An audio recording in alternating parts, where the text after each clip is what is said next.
We are Steve and Jill. Together, we've been buying and reselling land since the 90s. Our data-centric approach leaves our buyers asking, how can you sell it so cheap? Here on the Land Academy Show, We answer that and more. Steve and Jill here. Howdy. Welcome to the Land Academy Show, entertaining land investment talk. I'm Stephen Jack Butala. And I'm Jill DeWitt, broadcasting from awesome Western Southern Arizona. Not Western as in Western Southern. I mean, like, I think it's kind like, of Western cowboyish around here. Yeah. That's It's what Central I mean. Arizona, don't you? I don't know. I would say Southern. I don't know.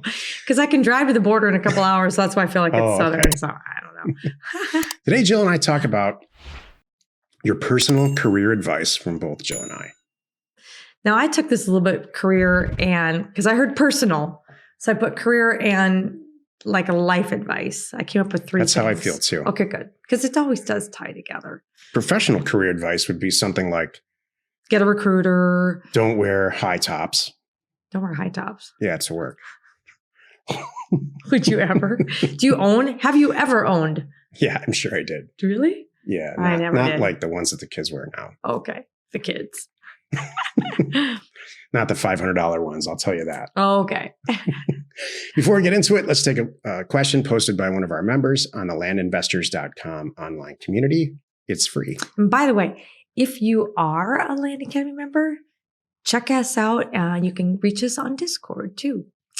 Kevin wrote, "Hello, land investors. My name is Kevin. I live in New Jersey, about 20 minutes outside of New York City. I currently own 2 single-family homes and properties. Here it's expensive, but can be found if you look hard enough. We purchased our investment property for $160,000. Wow. Put $40,000 into rehab, and they did a cash out refinance at $200,000. Our tenants pay $2,100 a month, which gives us cash flow of about $250 a month, and the house is valued at $350,000. This It's a good is start. great. Our personal property costs $260,000, and it's valued at $325,000 currently, although we're in the process of fixing it up to forced value. Taxes in this area are killer, Yeah. with it being over $6,000 on each of the properties. I'm sure that's a year. New We wanna- Jersey has the worst taxes, highest tax rate in the country. Worse than California? By Got it. far. Got it. Okay. We want to continue to buy and hold properties, but it requires a good amount of cash on homes in this area. We're not quite at the point of feeling comfortable investing in buy and hold properties out of state. After hearing about the podcast through a book and listening to Steve and Jill, I believe buying and selling land will give us a cash infusion we need to further our long-term goals. This is Boy, great. whoever you guys are, Wow. you're smart. Right now, my biggest question is to figure out where to begin with my mailers. Mhm. The U.S. is a large place, LOL. That's true. All right, so you're smart and you understand real estate. That's the good news. Here's the bad news. We're going to have to undo a little bit of this. I hope you don't deal with real estate agents. You know what? I almost want to say, Kevin, that you might want to take a look at we have another product that Jill and I never talk about called House Academy. If you go to houseacademy.com and take a look around there, it's going to really sing to you. Mm-hmm. These properties that you can successfully, clearly renovate, you need to be finding them cheaper. So imagine this $160,000 hot property, you bought it for $80,000 and put 40 in. That cap rate at $2,100 a month is fantastic. So you're on the right track. Jill and I are not rent people, although we do have a bunch of properties that we do rent out successfully. That's not our main focus, but Kind of on accident. yeah. Well, they're all like most of them. All of them are It's like, former primary residences. That's it. We move on. We just don't I don't want to sell it. Do you want to sell it? No, and it can't just sit there. So there we go. On accident, we're landlords. So you're right on the right track. As far as buying and selling land, I was just going to say this before that because the question is at the end of this whole thing, and it's like, how do we do this? And so my big point here is don't stop what you're doing because it's working, but it's real hard to have positive cash flow on a property that you rehabbed and put all this love into, and you spent $160,000 on and cashed out, and God knows how many hours you put in to get $250 a month. That's where Jill and I look at each other and say, this is not right. So here's the thing. So you did a cash out refinance. So it's valued at $350. Created. So it sounds like So you could sell it for $350, pay back the $200 and have $150. Am I reading that right? And imagine what you could do with that now.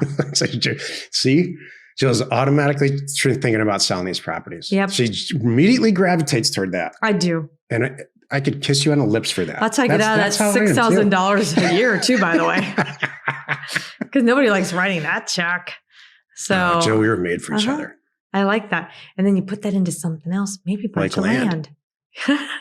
So let me explain this. This is one of the first, because this is one of the first first blogs that I wrote many, many years ago. It's called the 24-month millionaire, which people still talk about. And you talk about it too much anymore because it's very salesy, which I hate. You take $4,000, you buy a property, you sell it for $8,000. You got to make sure that the property's great. You take that $8,000, wherever you got that $4,000, go put it back. Maybe it's your savings account, maybe it's your mother-in-law. You've got $4,000 of pure profit now, and you do it again. Now you have 8, and you double it, 16, 32, and it's not going to take long if you're selling one property a month to get $2 million of equity. So think about that, and now think about your $250 a month. That's where Jill's getting at, because we live that the other way. Mm-hmm. We live what are the numbers really without thinking on the deal that you just closed? Bought for 20, sold for 80. So if she did, and she does way more than this, but if you did one of those a month, $60,000, you would put in the bank profit, $600,000, more than that, $700,000, $720,000. So if you made $700,000 in 2021, would you take some of it and buy houses and clean them up and sell them and rent them out for $2,000 to make $250 a month? Or would you just say, maybe I should just stick to this land thing? Mm-hmm. That's the whole point. Today's topic, personal career advice from Stephen and Jill. This is why you're listening. We kind of just gave some. That's what I think. And we didn't disagree, which is helpful for everyone. I wrote stuff down. Do you want me to go first? Sure, that'd be great. So I took this thing, I wrote it down, and I said, okay, personal career advice. And I changed the question to me, which is, what would I have done differently? Oh. That's what I did. That's a very interesting take on this. So I put, number 1, I would have used my W-2 job. And I'm literally reading this down. I wrote this down. I'm not kidding. I would have used my W-2 job as a paycheck to start my own fill in the blank. Maybe I didn't know back then, but I would have worked out something and not make my W-2 job a 17-year temporary job. Oh, Jill. Oh. I feel like I did 17-year temp job. It's like renting. Isn't that awful? Renting for 17 what years. The heck and then you decide to buy it. So I would have used that. It's just a place to start, have a paycheck, pay the bills. Like we talk with people that are young, I don't care what it is that you want to do, start something of your own. And I wish I would have done that instead of just hanging out going, oh, this is good. No, it's not. I live for vacations and live for a measly percent raise. Like, oh, yay. And then in this world, by the way, you're maxed out. Like, oh, I'm at max pay. And you brag about that. Who brags about max pay? That was not cool. I'm going to buy you diamonds later. Thank you. Whew, that was painful. Number 2, I would have waited for family and kids until my whatever fill in the blank I decided to do on my own was cash flowing. And what I've learned now too is that your niche finds you, not necessarily you finding your niche. And so no matter what, if I would have just gone off and started something, I know it would have developed into something else and then something else and then something else and something else. But I would have learned how to start a business, hire, fire, build a team, all the things that I needed, websites, all of that good stuff. And then my number 3 career advice is very different. I would have bought more property back then. Like imagine I grew up in Orange County in Southern California. Where would I be now if I would have been dumping my money into silly little in the 80s and 90s into who knows what property or land or anything. Even though we just told what's his face at this point, but imagine what's his face. Sorry, Let's Kevin. Yeah, sorry. Kevin. Sorry, Kevin. Even though we just told Kevin sell it and move on, but man, if I was young and knew nothing, but I knew enough to scrape together a couple whatever and buy my first house and rent it out to all my friends and then keep it like we do. It's paid for now, and then I keep paid for is the key here. Keep it and move on. I mean, where would I be now with all of that? What's yours? Those are my three. Here's my question. Why do we continuously, generation after generation, destroy ourselves and make these terrible decisions? I think because we're taught that. I think it's like, well, Yeah. at least for me growing up, I grew up in, in where my parents had jobs. Nobody was independent. Nobody had their own business. And you were just, that was because their parents did it. My grandpa worked for a refrigeration company in Michigan. This obsession Grand Rapids. with getting married, buying a house, and having kids, usually in that order? Isn't that silly? What is you this? grow up thinking that's what we're supposed to do. Worldwide, No, you're not. as a species, why do we do this? And then 6 months afterward or 2 years later, when there's diapers everywhere, and the mortgage is 30 days late. You're yelling at each other. Yeah, because you got laid off. Yeah. I'm not the first person to say this, so I don't understand what this obsession is. I don't. I want to know yours. Can you give me some tips? What do you think? Yes. Okay. And by the way, Jill and I are actively writing what we call crap your parents never told you. Right. It's not, it probably won't be launched under that. I don't know what it's going to be yet. It'll at least be a book, probably a free one. But, yeah, I mean, I had this is truth. It's truth time. I had a 6-month marriage that was a mistake, didn't cost anything, and didn't cost anybody anything, except I think her father paid for the wedding, but I don't care about that. And it was no hard feelings. Everybody shook hands and that was it. And then I spent a tremendous amount of time and energy becoming, rising through the ranks in public accounting on the consulting side, and hated every second of it. But I knew it. I knew that was something that had to do. It was with a name brand company, KPMG. And I knew that if I got through that and could get a good recommendation letter from the guy that I was working above me, I could get a job anywhere. And I did. I went into investment banking, all kinds of stuff. If you care about me at all, and you shouldn't, you can check it all out on LinkedIn. So my advice is to not get married. This is male and female, exactly the same. Do not get as much education as you possibly can without incurring hundreds and hundreds of thousands of dollars of debt. I don't care what anyone tells you. You can go to college and put yourself through college, even if it's buying, selling land. Our 17-year-old is buying and selling land right now. So that's not, and I'm not saying that's the only way. I just think that if you get a good job at Home Depot and you don't spend a ton of money, live in a house with 5 other people where you're spending $200 or $300 a month total, you can put yourself through college, or at least dramatically reduce. We're sheep. Everybody just follows around. Oh, and you got to go get school loans. No, you don't. Don't go get school loans. Figure it out. Maybe delay going to school for 6 or 8 months. Work 2 shifts a day somewhere that you can get the highest dollar. You should put yourself aside. That's my advice. You are not important. How comfortable you are, or the type of chair that you sit in, or the television that you have, or the car that you drive, or the makeup you wear, or the shoes that you have is silly. When you're young. I think it's always silly. But, and Jill and I are different on this a little bit. I don't think those are the rewards that you get in life. Those creature comfort, personal stuff, especially when you're young. Forget about all of that. And it's very, very hard to listen to somebody like me or watch somebody like Jill and I when you've got television and the internet and all these idiots out there telling you that you need to have a Ferrari by the time you're 28.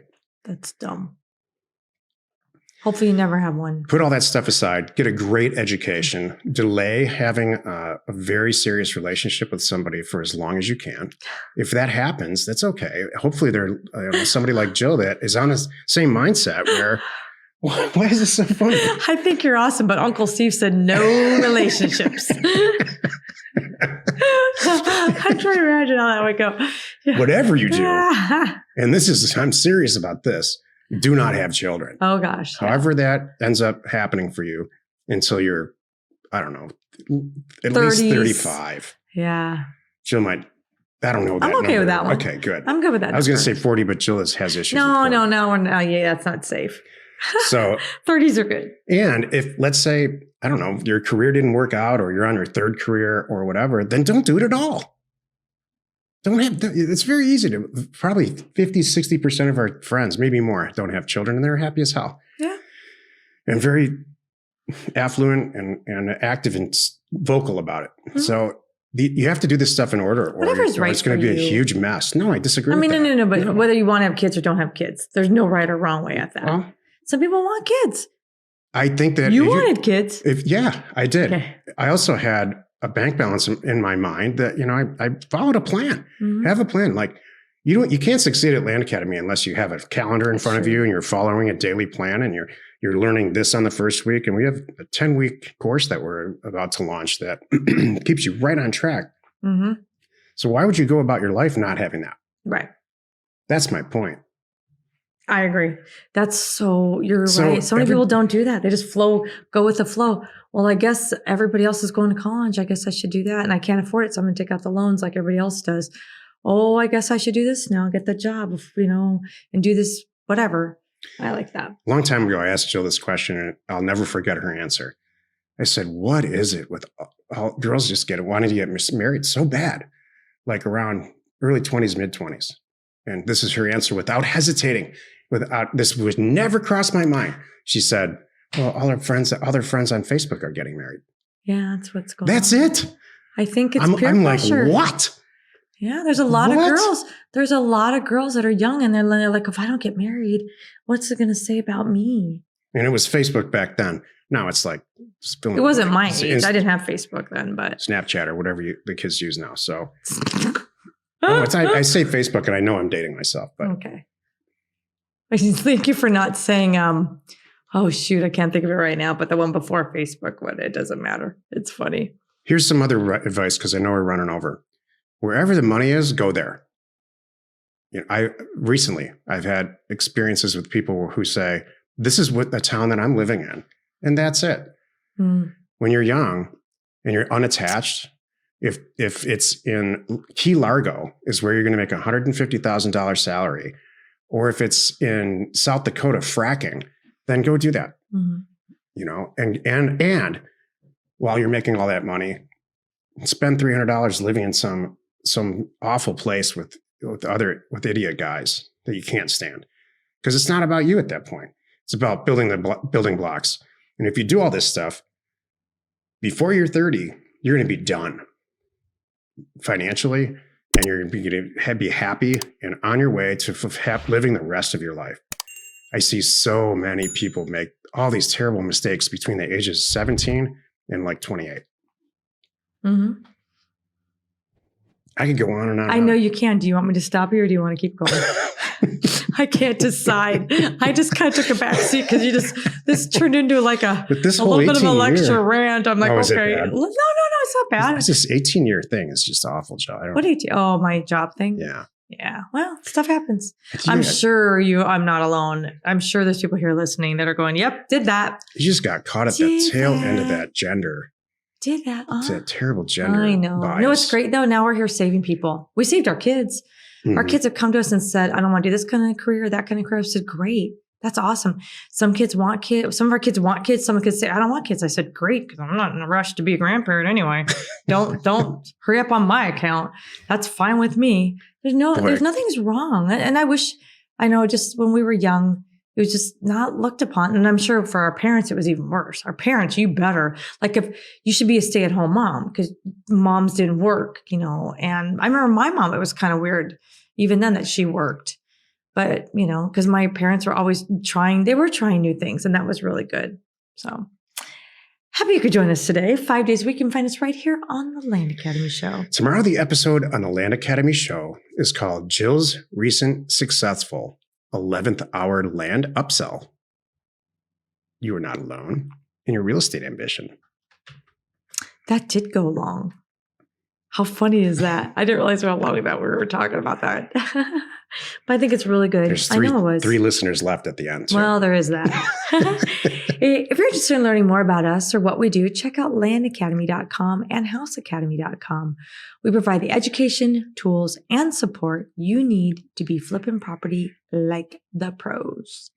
We're Stephen Jill. Information And inspiration to buy undervalued property. Happy you could join us today. 5 days a week, you can find us right here on the Land Academy Show. You are not alone in your real estate ambition.